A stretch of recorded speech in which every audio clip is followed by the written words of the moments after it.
হাওড়াতে কেন এখনো কনজারভেন্সির কোনো সিস্টেম নেই? কেন নেই? আমি আরবান ডিপার্টমেন্টের মেয়রকে জিজ্ঞেস করব। আমি উত্তর এখন চাই না, পয়েন্টগুলো নোট করে নিন।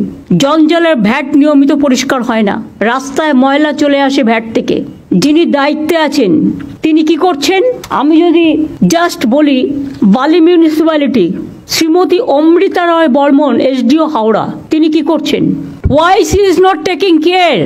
সলিড ম্যানেজমেন্ট সিস্টেম যেটা, এগুলো তো আমাদের আছে, রিসাইক্লিং হয়, ইচ্ছা মতো টেন্ডার করছেন নিজেরা, তার থেকে কতটা খাচ্ছেন আমি জানি না। কেউ খাচ্ছেন কেউ খাচ্ছেন না, নিশ্চয়ই দিয়ে টিয়ে খাচ্ছেন। গ্যাং আপ হয়ে গেছে একটা। আমি সরি, আমাকে এই কথাগুলো বলতে হচ্ছে, আমি এর জন্য মোটেই খুশি নই, আমি দুঃখিত। আমি যখন রাস্তা দিয়ে যাই, কোনো লাইট খারাপ থাকলে আমি সঙ্গে সঙ্গে ফোন করি। ঘন্টার পর ঘন্টা লাইট জ্বলেই যাচ্ছে তো জ্বলেই যাচ্ছে। গভর্নমেন্টের টাকা ভাবছে দেবে, গভর্নমেন্ট বসে আছে। টাকাটা আসছে কোত্থেকে? এটা জনগণের টাকা, বুঝতে হবে। কলের জল, পাইপ ওয়াটার পড়ে যাচ্ছে তো জল পড়েই যাচ্ছে। কিছু লোকের হ্যাবিট আছে, ঢাকনা করলেও ঢাকনাটা খুলেও বিক্রি করে দেয়। তাই যদি হয় তাহলে আমরা মডার্ন সিস্টেমে কেন যাব না? যে যখন আমার বালতি পড়বে বা হাত তুলে আমি জল পাতবো তখন সেটা চালু হবে, তারপরে সেটা অটোমেটিক্যালি স্টপ হয়ে যাবে। এমন কোনো সিস্টেম আমরা আজ পর্যন্ত বের করতে পারিনি কেন? অথবা এক্ষেত্রে আমার কিছু করার নেই, শুধু এনভায়রনমেন্ট দেখে পেতল লোহা বিক্রি করে দিচ্ছে যখন, তখন আপনারা প্লাস্টিক টাইপের কিছু যদি লাগাতে পারেন অন্তত আপাতত সেভ হতে পারে। যদিও জলটা সাইক্লিং হয়, সলিড ওয়েস্ট ম্যানেজমেন্ট সব জায়গায় আছে, কিন্তু আপনারা কি করছেন? এনক্রোচমেন্ট করছেন। ভ্যাটগুলো বাইরে থেকে নোংরা পড়ে থাকে, একবার দেখেন না, লজ্জাও লাগে না? রাস্তাগুলো আমরা সারালে তবে সারাবেন, তা আপনাদের টাকাগুলো যাচ্ছে কোথায়? হাওড়াতে এখনো পর্যন্ত কনজারভেশন কোনো সিস্টেম নেই, অথচ আমরা টাকা দিয়েছি।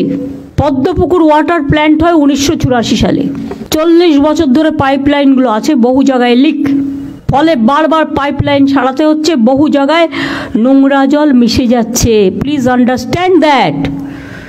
যারা টাকার দিকে বেশি উৎসাহী তাদের মনে রাখতে হবে নিজের জীবনের থেকে দামে কিছু নয়, মানুষের জীবনের থেকে দামে কিছু নয়। এটা লজ্জা যে আপনি আপনার দায়িত্ব পালন করছেন না। মিউটেশন অনলাইন করা হয়েছে, কিন্তু কাজ সময় মতো হচ্ছে না। কাজের জন্য নিয়মিত ট্যাক্সের বিল যখন তখন ট্যাক্স বাড়িয়ে দিচ্ছে মিউনিসিপ্যালিটিগুলো, আমাদের জিজ্ঞেসও করছে না।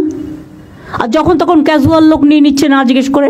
বারবার বলা হচ্ছে ফাইন্যান্সিয়াল অর্ডার ছাড়া করবে না, অথচ অনলাইনটাকে অ্যাভয়েড করে কিভাবে দিয়ে দেওয়া হচ্ছে পারমিশন। যার আছে সে পেয়ে যাচ্ছে, যে দিতে পারছে, আর নেই সে পাচ্ছে না, তাকে হ্যারাস হতে হচ্ছে। টাকার বিনিময়ে পুরসভার বহু জমি বেদখল হয়ে যাচ্ছে, সরকারি সম্পত্তি নষ্ট হয়ে যাচ্ছে। আমি হাওড়া পুলিশকে বলবো একটা তদন্ত করার জন্য, এবং চিফ সেক্রেটারিকে আমি অর্ডার দিচ্ছি, সেখানে যদি রাম শাম যদু মধু যেই হোক, ইভেন আমিও যদি হই, আমাকেও ছাড়বেন না। আমি জানতে চাই না কে দখল করেছে, কিভাবে করেছে, পেছনে কারা গ্যাং আপ করেছে এবং কিভাবে এগুলো হয়েছে, আমি এসব জানতে চাই। সরকারি সম্পত্তি কারো ব্যক্তিগত সম্পত্তি নয়। লোভ বেড়ে যাচ্ছে, লোভটাকে কমাতে হবে। বাইরের লোকেরা এসে এখানে সব জমি জায়গা দখল করে নিচ্ছে, কারণ টাকার বিনিময়।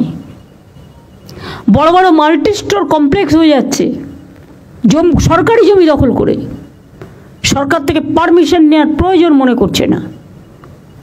আর তাতে কেন আমরা ট্রান্সপারেন্সি মেনটেন করব না? অনলাইনে করে দেওয়া সত্ত্বেও হচ্ছে না। রাজ্য সরকার বহু নতুন রাস্তা করেছে, কিন্তু কোনো সংরক্ষণ হয় না। আমি তো বলেই দিয়েছিলাম, যে রাস্তা করবে যে কোম্পানি, তাকে 5 বছরের গ্যারেন্টি নিতে হবে, করছে না। সলিড ম্যানেজমেন্টে অ্যাডভান্স দিয়ে দিচ্ছেন আপনারা, টাকাটা নিয়ে পালিয়ে যাচ্ছে সোলার পাওয়ারের, এবং টাকাটা নিয়ে পালিয়ে যাচ্ছে, অথচ অ্যাডভান্সটাও নিয়ে পালিয়ে যাচ্ছে। কেন দিচ্ছেন? কে পাওয়ার দিয়েছে? এই পাওয়ার লোকালিয়ার হবে না। ল্যান্ড ডেভেলপমেন্ট, সোলার পাওয়ার, এগুলো স্টেট, এবং রিসাইক্লিং অফ দ্য জঞ্জাল যেগুলো, এগুলো থেকে তো আমাদের ইনকাম হতে পারে।